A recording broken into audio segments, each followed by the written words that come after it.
Buenas noches, esto es ni más ni menos y el día de hoy vamos a platicar de un tema importante para la política nacional, para la política internacional, las elecciones intermedias en los Estados Unidos que han ocurrido hace apenas unos días, y para eso me acompañan tres mujeres especialistas en la materia, en lo que son las relaciones internacionales, en la geopolítica.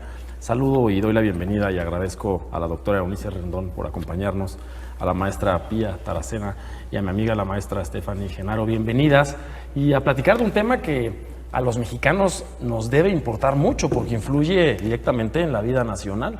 Son apenas unos días que se vivieron las elecciones intermedias en Estados Unidos, unas elecciones donde se votó la mitad de su Cámara de Senadores, el 70% de los senadores, el 100% de su Cámara de Representantes, que es lo equivalente a la Cámara de Diputados en México, y buena parte de las gubernaturas.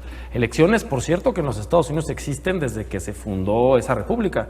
La primera elección intermedia en Estados Unidos se dio con George Washington, y que siempre han sido el tema político importante en los Estados Unidos, porque al ser a la mitad del periodo del presidente, o en su caso podría ser presidenta de ese país, pues evalúan los ciudadanos la gestión de ese presidente. Bienvenidos y un comentario de tu parte de por qué es tan importante la elección en los Estados Unidos. Bueno, creo que hay varias razones por las que esta elección significaba mucho para los Estados Unidos. Primero, de cara a las próximas elecciones presidenciales de 2024, como bien dices, llegamos con un presidente demócrata que tampoco es nuevo, siempre los presidentes se desgastan en la primera mitad de su mandato, pero que tiene un 30-40% de popularidad, lo cual es bajo. Y sin embargo, creo que también, entonces es importante en términos de las próximas elecciones, en términos de la agenda también política de Biden y las propuestas que pudiera mandar vía la Cámara Baja, por ejemplo. Es importante vía los nombramientos que se pueden venir en términos de los jueces federales, por ejemplo, en Estados Unidos, la propia Suprema Corte. Entonces, pues por varias situaciones creo que era muy importante estas elecciones, pero sobre todo me gustaría subrayar que no fue esta ola roja como se tenía pensado. Incluso estaba leyendo que había algunos de los demócratas que habían mencionado durante estas últimas semanas que había una gran inversión de los republicanos en términos mediáticos y que eso es parte de lo que movió esta intención del voto en las encuestas. Y bueno, lo que estamos viendo es pues que sí fue un tema menos voraz de lo que se esperaba en términos de ambas cámaras, ¿no? Aunque sí, pues sí ganan algunos escaños los republicanos. Hay unos republicanos especialmente que importan para México, que están en la frontera, como Greg Abbott, que a pesar de ser muy racista, de ser, yo creo que, bueno, no quisiera compararlo que es exactamente Trump, pero sí tiene características similares. Es quien ha hablado de una invasión migrante en esa frontera, es quien empezó a mandar a los migrantes en autobuses a Nueva York y a Washington, y bueno, parece que ese discurso sí conecta con el miedo también de muchas personas, y gana, también se consolida ahí en Texas, y bueno, otros estados pues más difíciles, que es donde pues se esperaba también una competencia importante y que pueden ser digamos importantes en los próximos años, como es Arizona, Georgia, Wisconsin, Pensilvania, en términos de lo que suceda en Estados Unidos. Y creo que es una victoria, digamos, para los demócratas no haber perdido como se esperaba la Cámara Baja, porque de eso depende muchas de las propuestas de Biden. Y si en la primera mitad del gobierno hubo muchas que no pudo pasar, al menos en el tema migratorio, no pudo con la reforma que prometió desde el principio, no pudo ni siquiera con establecer un estatus legal permanente para los Dreamers, por ejemplo, sí para los que ya estaban, pero no para nuevos, otra vez por todos los jueces federales. Creo que aquí un tema, al menos en el tema migratorio muy importante, sí son los jueces federales quienes han impedido, es decir, que Biden cumpla sus promesas en términos migratorios. Entonces, bueno, ahí puede ser importante también dar seguimiento desde esa perspectiva. Claro. Pía, tú eres una experta en América del Norte y recientemente te has especializado en lo que se le llama la era Trump. Estamos viviendo eso en la política internacional. Estados Unidos es un país tradicionalista. Las cosas se han hecho así desde siempre. ¿Por qué? Por motivos que hoy no aplican, como este supermartes de elecciones. Originalmente se votaba el primer martes de noviembre para que los campesinos norteamericanos pudieran asistir a votar después de haber cosechado. Y también era en martes porque el domingo tenían compromisos religiosos. Hoy se sigue llevando a cabo y hoy el supermartes ya está en los huesos, en las arterias de los estadounidenses. Y hoy uno de los principales temas en Estados Unidos fue el posible regreso de Donald Trump. Sí, esperemos que no, porque la verdad es que esta no ola roja le afecta mucho a él, que sí en su discurso bombástico y agresivo que siempre tiene, pues marcó mucho las tendencias que iban a arrasar los republicanos, ¿no? Creo que si vamos a detalle, es muy interesante ver, por ejemplo, las elecciones en Texas, porque si bien ganó Abbott, y este es un indicativo de tal vez la disminución de la influencia de Donald Trump, habrá que ver, realmente está muy parejo los distritos entre demócratas, y si ya te vas a lo distrital, y republicanos. Hay distritos que ganaron demócratas que antes no estaban, o republicanos que sí se quedaron, pero estuvo también muy cerrado. A nivel distrital fueron muy cerradas las elecciones, incluso en Texas, ¿no? Por otro lado, tenemos el triunfo de DeSantis en Florida, que creo que sí es un liderazgo fresco, hasta guapo. Digo, ayer estaba viendo las imágenes de él y su mujer. Creo que representan una bonita pareja a la americana, ¿no? Para sustituir a Donald Trump y tener un discurso sí agresivo, porque sí dijo cuáles son los puntos, sobre todo con la migración, sí, que sí eso los republicanos lo tienen todos presente, pero creo que si se lanza DeSantis realmente pues sí puede ser muy competitivo con Donald Trump. Tiene el dinero, creo que juntó como $90 millones en esta ocasión, porque estas elecciones también se tratan de dinero. Y en Estados Unidos es legal. Es legal, y sobre todo aquí ya van sumando los liderazgos, hay que considerarlos también con la recaudación que lograron en estas elecciones y qué posibilidades se tienen. Obviamente se critica mucho los gastos, son elecciones también muy caras, pero DeSantis se posiciona más porque fue muy bien recaudador, y eso habla muy bien de su gestión como candidato. Entonces creo que Donald Trump no la tiene fácil. Creo que estar haciendo discursos como el otro día en Ohio, en donde llamó animal a Nancy Pelosi, verdaderamente creo que la sociedad, y tal vez ese fue un factor del voto indeciso, que dijeron, bueno, finalmente más vale quedarnos con los demócratas o los republicanos moderados. Entonces yo creo que todavía hay mucho que ver, si bien sí hoy empiezan, por decirlo así, las competencias para las elecciones del 2024, creo que falta todavía mucho que ver. Hay que esperar el 15 de noviembre que Trump dice que se va a lanzar, se supone que se va a lanzar a la candidatura del Partido Republicano, pero ojalá de verdad sí los republicanos puedan limitar a una persona con un discurso. A ver, no le dices a una mujer política que tiene esa trayectoria, Nancy Pelosi, que seguramente además ya se va a retirar ahora, si como van las tendencias no va a ganar el demócrata a la Cámara Baja.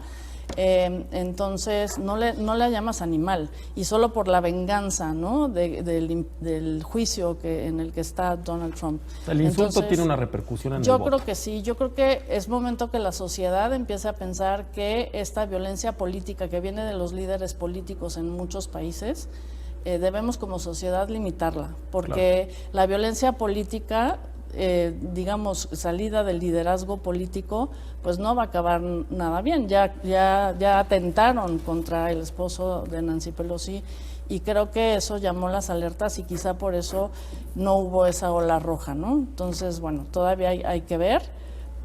Tenemos 2 años para ir midiendo esas cosas, pero tal vez sí Donald Trump ya muy limitado. Vamos a ver. Claro. Stephanie, en los últimos 100 años en Estados Unidos, desde 1922, ha habido 17 presidentes norteamericanos. De esos 17 presidentes, en sus elecciones intermedias, el 70% perdieron en sus cámaras. Eso quiere decir que los estadounidenses normalmente desgastan la figura política de su presidente y votan por el partido contrario. Hay que recordar que en Estados Unidos pues, solamente son 2 partidos por los que se votan, los republicanos y los demócratas. ¿Qué repercusión tiene eso para la geopolítica, tanto a nivel nacional en México como en el resto del mundo? Mira, estamos hablando de números, ¿no? De números que van a ocupar la Cámara de Representantes, la Cámara de Senadores, pero esos números representan un territorio. Y estamos viendo cómo o mantienen el territorio los demócratas o recuperan territorio los demócratas, y este es el primer diagnóstico que tenemos rumbo al 2024. Aparte de la geopolítica que ya se empieza a notar para estas elecciones, creo que también hay que notar la geopolítica social. Es una sociedad que llegó altamente polarizada a estas elecciones, fueron las intermedias más votadas en la historia de Estados Unidos, eso hay que notarlo, y también hay más divisiones, no solo entre republicanos y demócratas, también entre mujeres y hombres. arroja, por ejemplo, que las mujeres votan más por los demócratas, también las personas que viven en las áreas urbanas y que tienen mayor escolaridad, mientras que del lado republicano votan más los hombres, los que menos educación tienen y los que viven más en el área rural. Ahora, esto nos habla de la división que hay, de la crisis existencial que hay en Estados Unidos, tanto de derecha como izquierda, porque el hecho de que no haya habido una ola roja y que haya sido solamente una ondita, nos habla de una crisis de liderazgo y que los electores están diciendo ni Trump, pero ni Biden. Y eso también nos lleva a la crisis existencial que Estados Unidos está pasando porque están acostumbrados a definirse por ser los número uno en el mundo. Claro. ¿Qué va a pasar cuando ya no lo sean? ¿Quiénes van a ser? Entonces, claro que nos debe de preocupar estas elecciones porque hay una crisis de liderazgo y esto lo vemos en el rompecabezas más grande del mundo, en donde a nivel geopolítico las autocracias se están consolidando, tienen mayor crecimiento y las democracias liberales tienen problemas. Muchas gracias. Vamos a un corte y regresamos a platicar del proceso electoral que vivimos hace unos días en los Estados Unidos.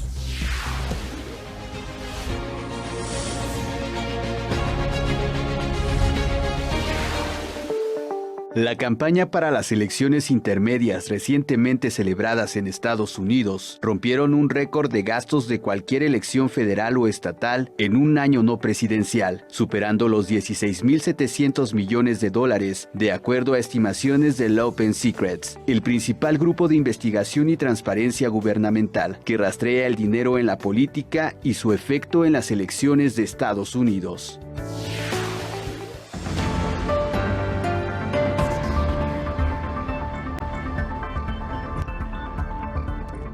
Estamos de regreso, ni más ni menos platicando sobre las elecciones que vivieron, las elecciones intermedias en los Estados Unidos y su repercusión en México y en el mundo.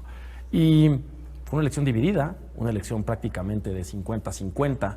Los estados, algunos dieron sorpresas, otros no. Se reposicionan republicanos, también algunos demócratas. Pero el principal actor político de esta elección es sin duda el presidente Joe Biden. Es quien está refrendando el apoyo nacional y lo que va a poder hacer en su política en el plazo inmediato, en el corto plazo, en las cámaras y también hacia adentro de Estados Unidos y hacia afuera. Se le decía que era un presidente en términos de Estados Unidos, un lame duck o un pato cojo, que era un presidente que tenía poca fuerza política por la división de cámaras. Y es un presidente que el día de hoy tiene únicamente el 36% de aprobación en encuestas. Es un presidente con una aprobación muy baja. Hay diferentes motivos. Uno de ellos es, bueno, la economía del mundo está desquiciada, una inflación incontrolable, los precios de la canasta básica, como en México, están muy arriba. También fue todo el problema que ha habido con Ucrania y Rusia, la salida que hubo de Afganistán, que también, bueno, fue muy criticada al presidente Biden, y ahora el posicionamiento respecto a la guerra de Ucrania y Rusia. Pero el resultado de la elección no era el que se esperaba. Un presidente con una aprobación tan baja como el 36% y una economía que pues, no repunta, resulta que hubo temas en Estados Unidos que influyeron mucho en la elección y que hoy nos dieron resultados que por lo menos yo no me esperaba. Sí, creo que algo importante es justamente ver eso que se mencionaba, ¿no? Esa falta de liderazgo también hace que el voto pueda ser inesperado, de la mano con todo el tema mediático que hubo en las semanas pasadas y temas específicos, o sea, tanto los que ya mencionabas como yo creo que el aborto fue uno de los temas que también llevó a muchas personas a las urnas, especialmente gente joven. Yo estuve leyendo pues varias entrevistas que le hacían a votantes que por primera vez iban a las urnas y una de ellas decía, pues voy porque esto es un derecho para las mujeres y tengo que manifestarme a favor de eso. Entonces, quizá también parte de esa, digamos, de esa no pérdida demócrata tan fuerte tiene que ver con algunos de estos temas. El tema de las armas creo que también puede jugar un papel importante en parte del electorado. Y por el lado republicano, bueno, los temas, yo sí creo que el tema migratorio en términos de la seguridad fronteriza puede ser importante para los republicanos o para el voto republicano. El tema de las drogas, hay que recordar, por ejemplo, que hubo un aumento de casi 120% en el consumo de fentanilo, que es una de las drogas más mortíferas que hay, ¿no? Y también de eso los republicanos culpabilizan mucho a la frontera con México. Incluso, pues, DeSantis, ¿no? Que ya se decía aquí que parece que pudiera ser un candidato para la presidencia en 2024 desde los republicanos, pues utilizó el tema migrante. Fue el que mandó a una isla de vacacionistas demócratas a varios migrantes y que, bueno, incluso hubo mucho escándalo al respecto. Entonces, pues bueno, creo que los temas pueden ser lo que esté jugando también en la mente y en la elección de las personas.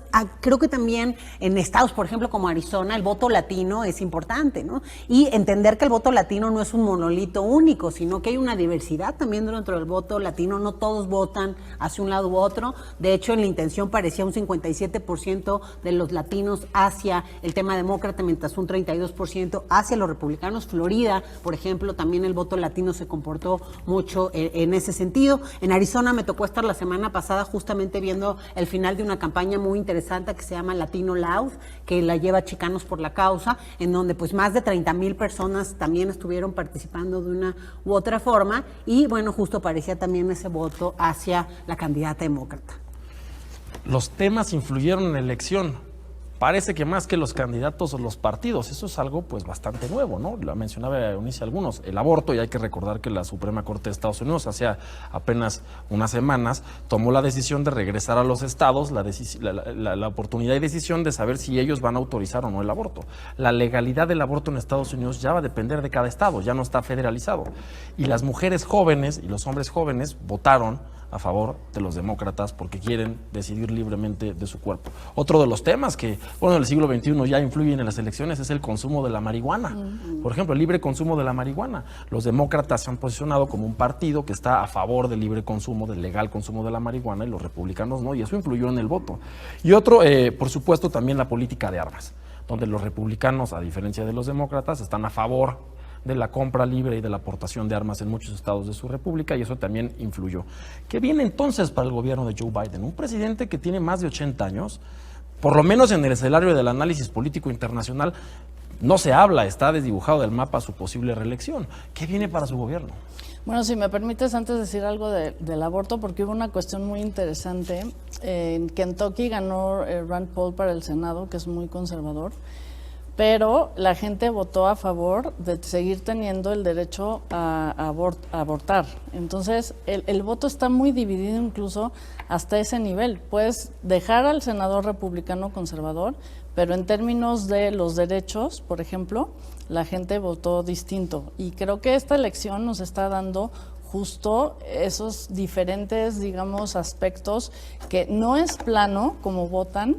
Y creo que, y lo voy a amarrar con lo que me estás planteando, porque finalmente hacia el 2024 hay que esperar de Joe Biden. Hay que recordar también que los americanos usualmente en estas elecciones, en la primera administración de un presidente, pueden votar distinto al Congreso. Supongamos que ahora sí se están llevando la Cámara Baja, pero pueden darle la reelección al presidente, porque digamos el castigo ya lo hicieron en las de medio tiempo. Entonces creo que la responsabilidad de Joe Biden primero tiene que definir si se va a lanzar o no. Creo que sí, su salud y la edad están siendo también algo que él está pensando. Pero lo que sí no ha podido reconstruir, y es parte tal vez de su poca popularidad, es su papel en el escenario internacional. No la tiene nada fácil. Creo que la invasión de Rusia a Ucrania sí le descuadró demasiado el tablero internacional. Estaba oyendo también que, por ejemplo, Xi Jinping está hablando de guerra. Dijo que la seguridad de China está muy, perdón que me ría, pero es que los líderes no pueden seguir con esa violencia verbal, porque dice, la seguridad de China está muy amenazada, entonces, ¿por qué no pensamos en guerra? Yo no sé si se están aprovechando, tanto Putin como Xi Jinping, de esta debilidad del momento electoral de Estados Unidos para lanzar sus amenazas nucleares, otro estará hablando de guerra y qué va a pasar, pero ciertamente sí urge que el presidente Biden encuentre otra narrativa, porque la política internacional sí es un factor muy importante de cara al 2024, de cara a su reelección. Obviamente no solo los factores internos, y creo que Estados Unidos tiene que demostrar de alguna manera que tiene control de todavía tiene mucho terreno de liderazgo internacional a pesar de todo. El problema va a ser cómo, porque los republicanos van a controlar el presupuesto. Entonces, ¿con qué recursos, digamos, va a poder, aunque la presidencia tiene muchos, con qué recursos va a poder realmente enfrentar y construir un liderazgo moderado, que es un poco lo que está haciendo en Ucrania, de financiar con ayuda a Ucrania y no meterse en sí en la guerra. Pero yo no sé estos 2 años, si no para esas narrativas de Xi Jinping y de Putin, la va a tener muy difícil y eso sí le puede dar, un costo electoral para el 2024. Es un escenario, ¿no? Claro. Sí. Tú decías, Esther, hace rato, se presumen los líderes, los fuertes del mundo, los norteamericanos, ante un escenario político complicado, como fue el inicio de la gestión de Joe Biden con la toma de su Capitolio, que resonó en todo el mundo, y ahora estas elecciones que sacudieron bien qué quiere cada uno de los ciudadanos de Estados Unidos. ¿Qué sigue para el gobierno de Joe Biden? ¿Cómo va a influir en la geopolítica y hacia adentro de su país? Lo que dices es muy importante porque no solamente se enfrentaron 2 partidos en estas elecciones, se enfrentaron 2 visiones de democracia. Hay una parte del electorado que cree que esta presidencia es el resultado de una elección fraudulenta y hay parte del electorado que cree que tenían que salir a votar para defender la democracia porque los republicanos están asociados con la autocracia. Suena conocido. Ahora se está mexicanizando un poco la política estadounidense y parece que el 2006 de acá fue el 2020 de allá. El mundo está un poco al revés. Y con eso es que se tienen que encontrar nuevos liderazgos para lo que viene en el mundo. Esta pelea entre Estados Unidos y China, que está cada vez más pareja, está dejando muchos vacíos de poder. Para el 2028 o a más tardar para el 2030, la economía de China ya va a rebasar a la de Estados Unidos. Y esto implica un cambio de fuerzas y lo están aprovechando en Corea del Norte con los misiles que están mandando.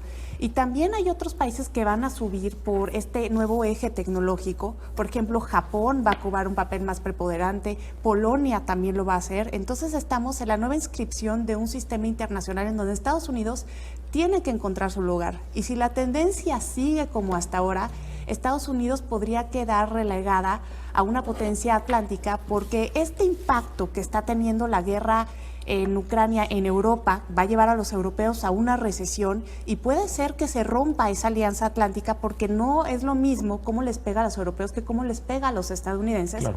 Además de que a mi parecer la gestión de Biden en esta guerra ha sido muy pobre. Yo no estoy de acuerdo en los discursos incendiarios que ha ido a dar a Polonia porque son para consumo interno y les deja un desastre a los europeos mientras Macron está intentando llevar a cabo los diálogos de paz. Claro. Entonces, obviamente va a ser un Estados Unidos que continúe en este declive y que si llega Donald Trump en el 2024, los republicanos van a continuar con esta política exterior aislacionista, en donde también la globalización ya se está convirtiendo en una regionalización por la desconfianza que hay en la cadena de suministros y con eso podríamos ver el fin de la arquitectura de la paz que Estados Unidos trazó después de la Segunda Guerra Mundial, en donde interdependencia económica era sinónimo de paz. Vamos a un corte y regresamos a platicar de las elecciones en Estados Unidos y el impacto que tienen en nuestro país, en México. Ahora regresamos.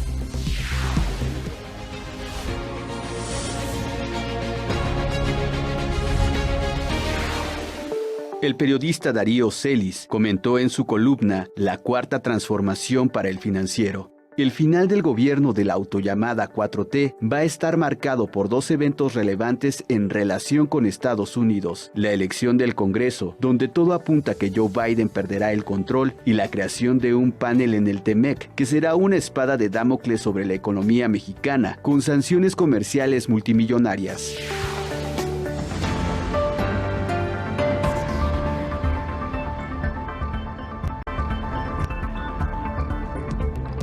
Estamos de vuelta, ni más ni menos, platicando de las repercusiones de la reciente elección intermedia en los Estados Unidos y el impacto que tienen en México, en nuestro territorio. Eres, Eunice, una experta en migración. Uno de los principales temas en la agenda política México-Estados Unidos es y será siempre la migración. Es una de las fronteras territoriales que más se cruzan en todo el planeta. Parece que hay un empate entre republicanos y demócratas, y en México siempre nos ha gustado más el discurso de los presidentes demócratas y menos el de los republicanos, pero pues la historia demuestra que tampoco nos ha ido tan mal con los republicanos. Tienen un discurso fuerte, pero bueno, el comercio ha crecido, incluso la migración con algunos presidentes republicanos ha disminuido su severidad, no con el caso de Donald Trump, pero ¿qué esperamos en México? ¿Qué va a suceder con la agenda bilateral México-Estados Unidos después de las elecciones? Mira, creo que sí puede tener un impacto en esta agenda bilateral en varios temas, en la migración, en la seguridad, que creo que ha sido unos temas también pendientes entre México y Estados Unidos. En todo el sexenio ha sido muy diferente a como normalmente se acostumbraba llevar la relación en materia de seguridad y quizá pues en los temas comerciales, por supuesto, con los temas del tratado y con algunas de las preocupaciones de Estados Unidos, etcétera. Sin embargo, creo que esta pequeña ventaja que pudieran tener los republicanos, por ejemplo, en la Cámara Baja, podría esto causar un cambio, por ejemplo, en las comisiones de relaciones exteriores, ¿no? Que hoy están lideradas por demócratas y pudieran pasar a los republicanos, y eso influir quizá en una presión mayor a México en algunos de estos temas de frontera y de la seguridad en esos términos, en esta securitización y militarización que hemos tenido desafortunadamente en las fronteras, que además en términos migratorios no funcionan. Digo, vimos las cifras de la patrulla fronteriza hace 2 semanas, 2.7 millones de personas detenidas, el año pasado fue 1.7, entonces eso no frena a las personas a migrar porque las causas siguen ahí muy presentes. Y como decías, creo que tanto con republicanos como demócratas no nos ha ido tan bien en los temas migratorios, pero sí creo que el lenguaje de un presidente importa mucho. Claro. Ya hablamos aquí de la violencia política y sí vimos que durante la época de Trump este mensaje reiterado en contra de los migrantes, de agarrar un caso aislado y ponerlo como si fuera la generalidad de este delincuente mexicano o también los afroamericanos, en fin, contra las poblaciones que Donald Trump arremetió constantemente, sí tuvo un impacto en la población. Hubo un 20% de aumento en los crímenes de odio, particularmente en contra de latinos. Creció también un 5% los grupos de odio en contra de estas poblaciones. Entonces, el hecho de que un presidente tenga un lenguaje decente importa, porque pues también no hace permisivo este racismo y esta xenofobia que se dio en el momento o en la época de Trump. Entonces, Biden ha tenido un mucho mejor lenguaje en ese sentido, y creo que también ha intentado hacer cosas mejores en el tema migratorio, pero no lo ha logrado, que eso es lo que decíamos hace un rato. O sea, si no lo logró teniendo la mayoría, yo lo veo muy complicado que lo logre en esta segunda parte del gobierno. Es decir, por ejemplo, la política de quédate en México, permanece en México, él prometió terminarla desde la campaña. Llegó, la terminó, ¿y qué pasó? Otra vez lo de los jueces federales. Entonces el gobernador Abbott, de la mano de otros republicanos, demandaron que no estaba bien que terminara esta política. Esto llegó hasta la Suprema Corte y apenas hasta ahorita pudo terminar esa política hace 2 semanas. El tema del título 42, que es esta también política inhumana con la que depositan literalmente a migrantes en 5 puntos fronterizos. 2.3 millones de migrantes han sido depositados por título 42, y ahí sí, mucho más por Biden que por Trump. O sea, Biden ha hecho, el gobierno de Biden, un uso abusivo, creo yo, de esta que era una medida de salud pública. O sea, el título 42 es una medida que se instaura en la pandemia para evitar contagios, etcétera, y pues con ese pretexto regresan a la gente de forma expedita, es decir, no pasan por ninguna de las 56 cortes de migración como debería ser, violan el debido proceso, en fin, ahora se amplió para venezolanos. Entonces, en ese sentido, pues tampoco no ha sido tan bien con Biden, pero bueno, habría que ver qué pasa. Creo yo, un pendiente importante que México debería impulsar es el tema del acuerdo bicentenario, que se supone que es el símil reloaded y mejorado de Iniciativa Mérida, sí, pero que no hemos visto realmente en campo qué ha pasado. Por ejemplo, ahorita con el tema migratorio, que es con enfocado a la seguridad. Es enfocado a la seguridad, pero no, justo la promesa que nos puso Marcelo, al menos sobre la mesa, el secretario de Relaciones Exteriores, es que era tan diferente a Mérida que en esta ocasión tenía el eje de la migración al centro, tenía el eje preventivo en términos de adicciones, por ejemplo, y drogas, en términos de prevención social de la violencia y el delito, y eso no lo hemos visto materializado en acciones claras. Por ejemplo, el famoso trasiego de armas de Estados Unidos. Bueno, ese es el único punto que sí hemos visto más claro, al menos en el discurso y en las acciones que México ha llevado a cabo. Ahí sí creo que Marcelo lo ha impulsado bastante bien. Pero, por ejemplo, ahorita que nos están encargando desde el 12 de octubre ampliar el título 42, ahora con venezolanos, que llegan cientos de migrantes de otros países a México por la frontera de Estados Unidos, pues sería un muy buen momento de aplicar el acuerdo bicentenario. O sea, México creo que en ese sentido sí tendría que negociar un poco más fuerte ahorita, pero también con esta nueva configuración. Y es un buen momento. Es un buen momento. Decíamos que nos caía muy bien Obama, pero en su momento fue el presidente que más deportó mexicanos de la historia. 3 millones. Pía, ¿cómo vemos a México ante esta nueva agenda bilateral a construir con los nuevos y políticos de Estados Unidos? Bueno, está complicado porque tú dices que es un buen momento, pero es que aquí ya las corcholatas están en campaña. ¿Cuáles de todas? ¿Las nacionales? Pues muchas. Sí, las nacionales. No, las nacionales. Okay. En el sentido que estaba diciendo Eunice ¿por qué no hay más acciones? Entonces, a ver, si estás preocupado porque vas a ser candidato, pues no están ejerciendo mucha presión para realmente sí aplicar el desglose del Acuerdo Bicentenario para la Seguridad. Es impresionante, el diálogo de alto nivel. Incluso pues se hablaba hasta de ciudades seguras, que tampoco eso se ha llevado a cabo. Creo que donde más ha funcionado la relación bilateral, como está en este proyecto Biden-AMLO, es en el diálogo de alto nivel económico, por buenas y malas razones, como toda la crisis que tenemos con yo creo que tal vez nos vamos al panel o no, de las controversias con Estados Unidos y con Canadá. Respecto al Tratado de Comercio Respecto que al hicimos, tratado al TEMEC, del que argumenta TEMEC. que hemos incumplido. Sí, que hemos incumplido. Creo que por eso lo voy a hilar con los republicanos en la Cámara Baja. Sí va a haber muchísimo más presiones en el tema energético. De hecho, ya lo están diciendo por ahí. Incluso en el discurso de DeSantis ha tocado el tema de la defensa de las empresas energéticas. De las empresas estadounidenses energéticas en México, claro. Quienes dicen los republicanos se han visto amenazadas sus inversiones. Las controversias, sí, claro. Sí, sí. Entonces, yo creo que eso también se va a fortalecer mucho, digamos, la presión. Y algo que decías que es muy interesante, y es por qué los mexicanos tenemos una idea que los demócratas son más buenas gentes, por ponerlo entre comillas. En realidad, cuando lo ves en la práctica, en las acciones, pues no ha sido así. Históricamente no tanto. Quizás sí, tal vez es porque un presidente como Clinton sí fue muy cercano a México. Bueno, nos ayudó con lana, con mucha lana, pero el Tratado de Libre Comercio se negoció con Bush padre. Claro, se negocia con Bush padre, pero él lo firma, ¿sí?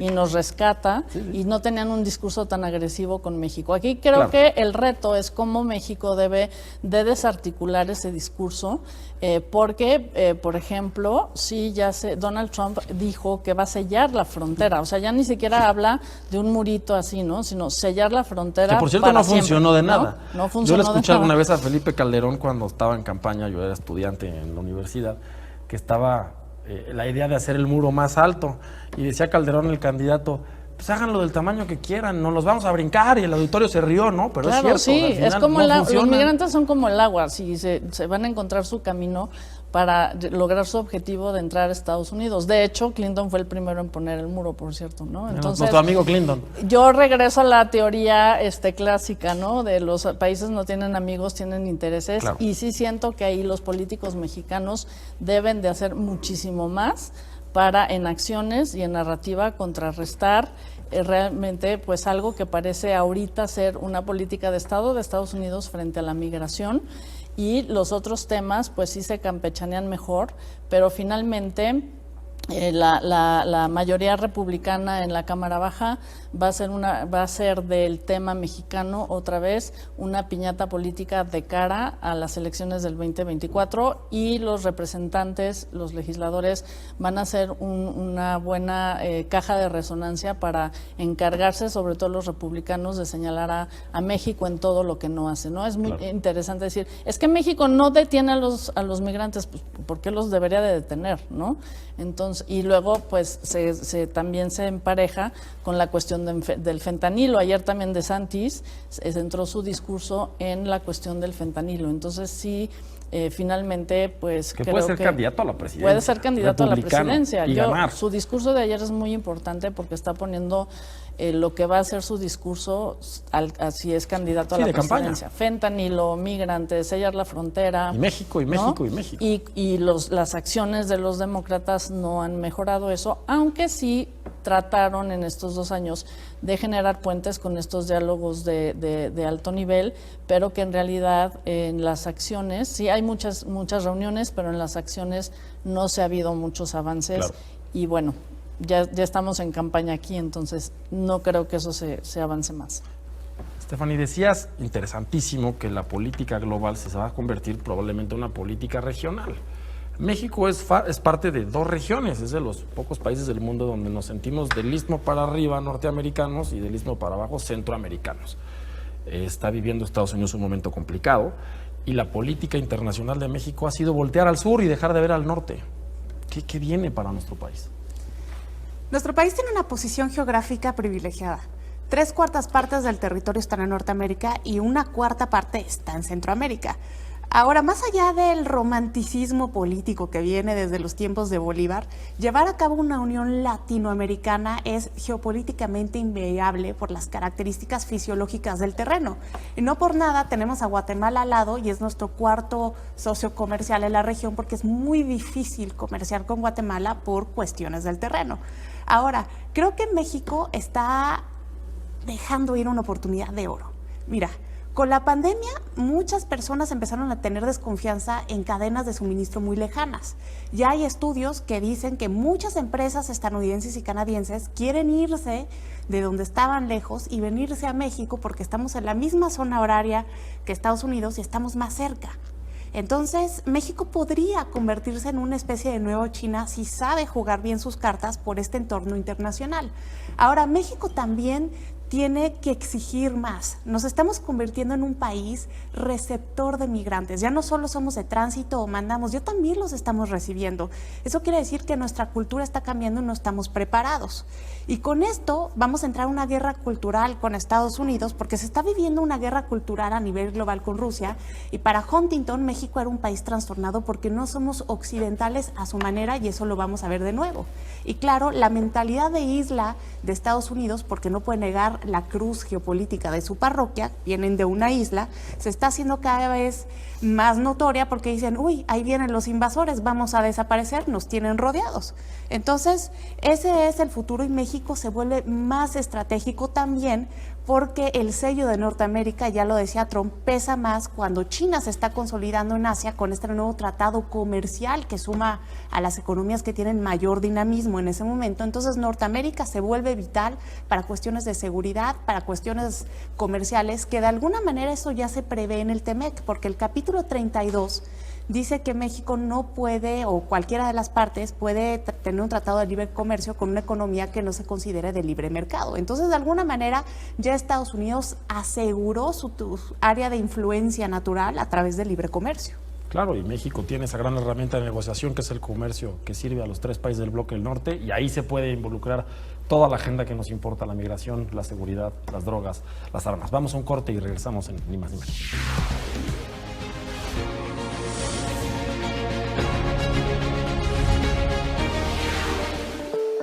En el último día de campaña previo a las elecciones intermedias, el expresidente Donald Trump acudió al estado de Ohio para apoyar al senador J.D. Vance. En su discurso, hizo una declaración que cambió la perspectiva del evento, pues anunció que la semana del 15 de noviembre daría un aviso muy importante, el cual se presume esté relacionado en la búsqueda de su reelección en 2024.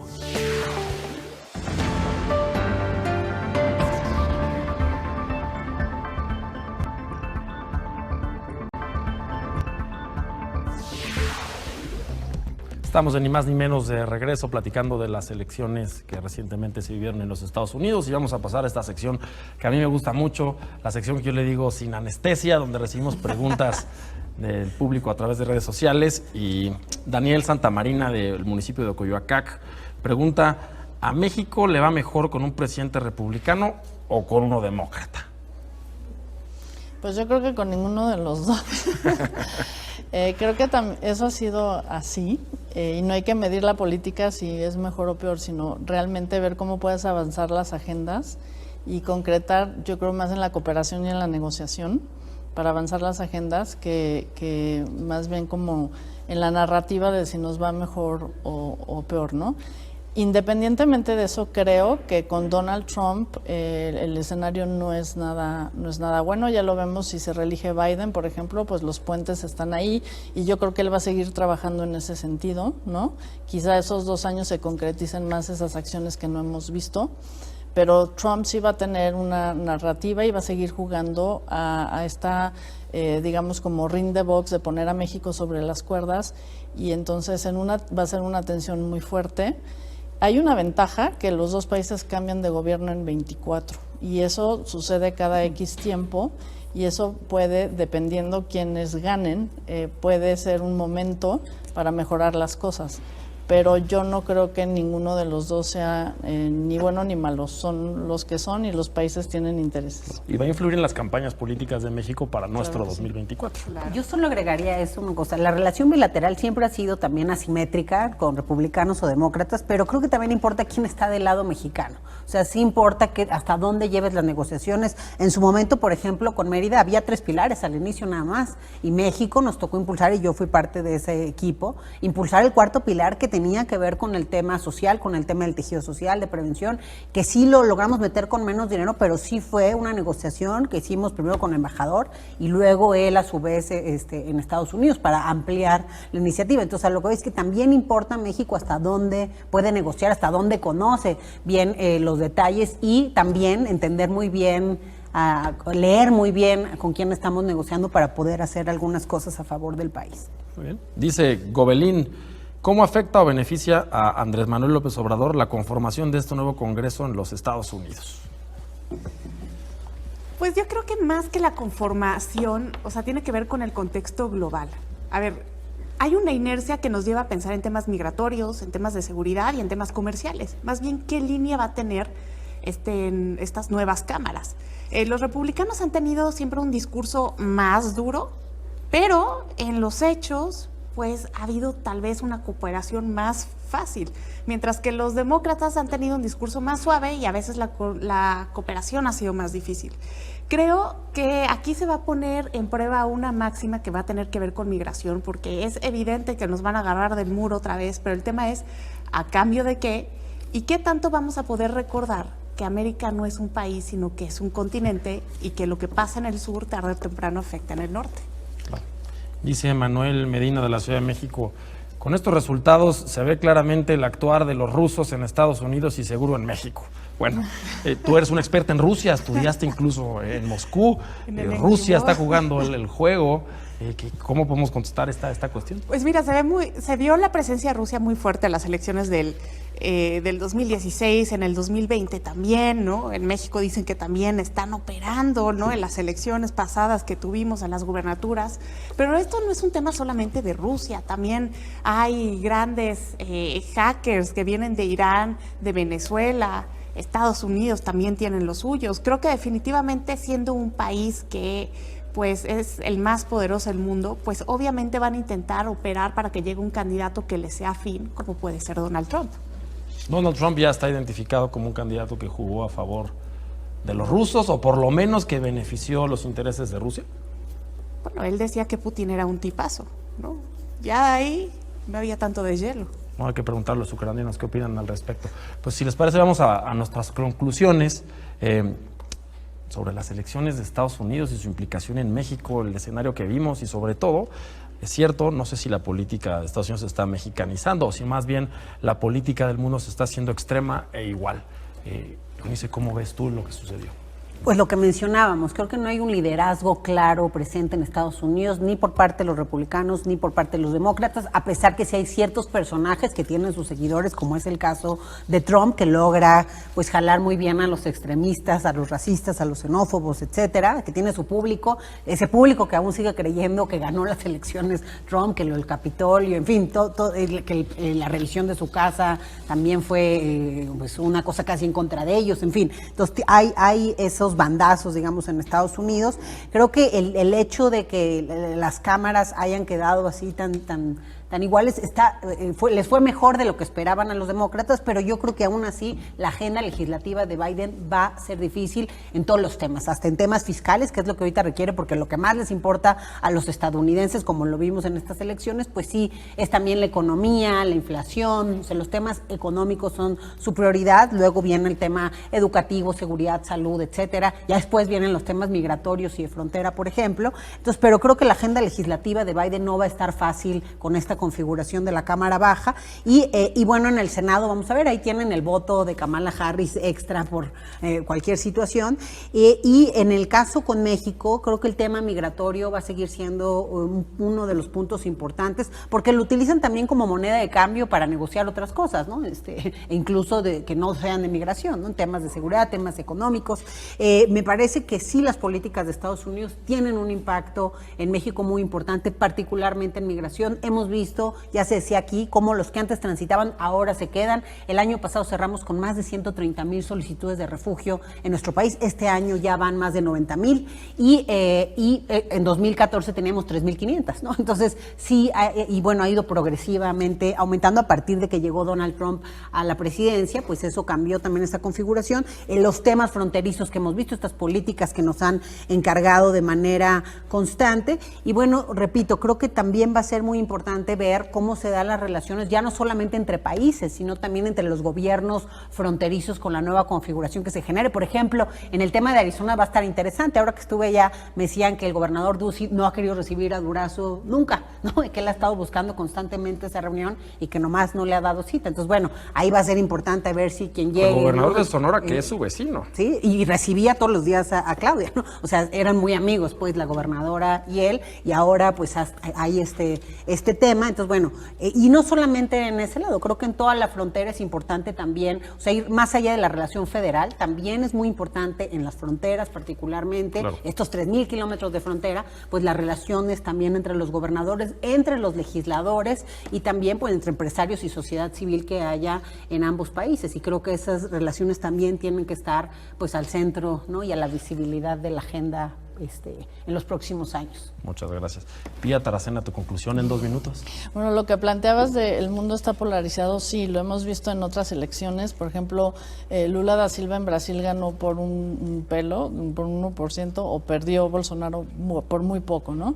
Creo que esa es la tendencia mundial, porque creo que aquí también lo que se está jugando en una cuestión más macro es el atentado al discurso moderado de los políticos, que eso también atenta al orden internacional liberal, que es este orden no solo del libre comercio, sino también de los derechos humanos, por decir solo algún tema, que es un discurso que al otro lado a los nacionalistas populistas que están ascendiendo al poder no les gusta. Y creo que si lo vemos así, hay una polarización también por el orden internacional, una competencia por redefinir ese orden internacional. Se puede ir a la multipolaridad con China a la cabeza, pero quizá en lo económico.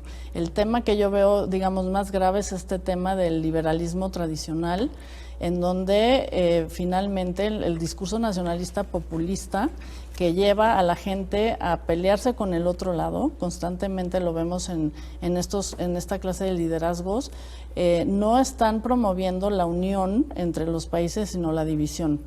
Y entonces creo que la tendencia mundial está desgraciadamente yendo hacia eso. Por eso los radicalismos, incluso en lugares como Suecia y así, en donde el neofascismo pues va ganando, digamos, este discurso de derecha o de izquierda, neofascista o no, pero polarizante, populista, nacionalista, está ganando adeptos. Y la última vez que pasó eso, no quiero ser alarmista, el mundo se fue a una guerra, guerra mundial, el nazismo, ¿no? Entonces creo que sí van a venir años difíciles, porque no se ve que el discurso moderado y los liderazgos moderados estén ganando terreno.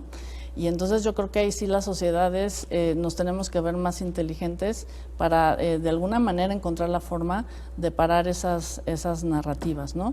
Y en ese sentido creo que si gana Donald Trump, por ejemplo, sí tiene, y quizá por eso le gusta más al presidente Andrés Manuel López Obrador, que a veces pienso que tiene un romance secreto con Donald Trump, porque lo prefiere ideológicamente, no en la ideología de izquierda o derecha, sino en la idea del nacionalismo populista, en el sentido de atacar el orden global internacional. Por ejemplo, pues son antiglobalizadores, no creen mucho en el medio ambiente, el movimiento feminista no les gusta, los derechos humanos pues están siempre en la cuerda floja, y eso es lo que los une, ¿no?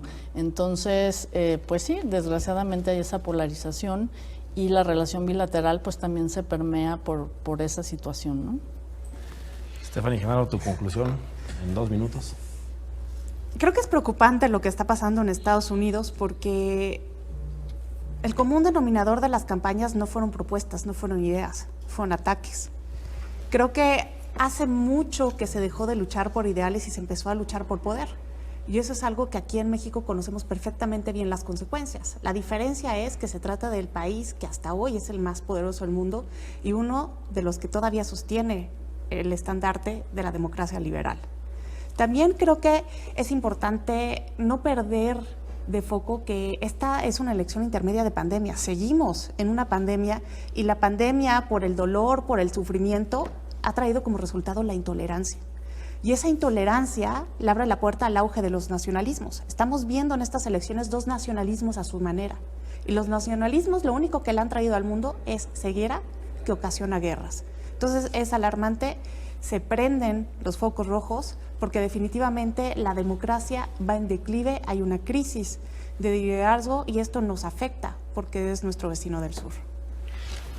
Pues ya escuchamos. Le agradezco a Ulises Rendón, a Pía Taracena, a Stephanie Gerardo su presencia y su opinión de la voz de las expertas de las elecciones en Estados Unidos, que bueno, no están tan unidos y el discurso polarizador suena parecido al que tenemos hoy en México y seguramente tendremos en las próximas elecciones aquí en el Estado de México. Esto fue Ni Más Ni Menos. Muchas gracias.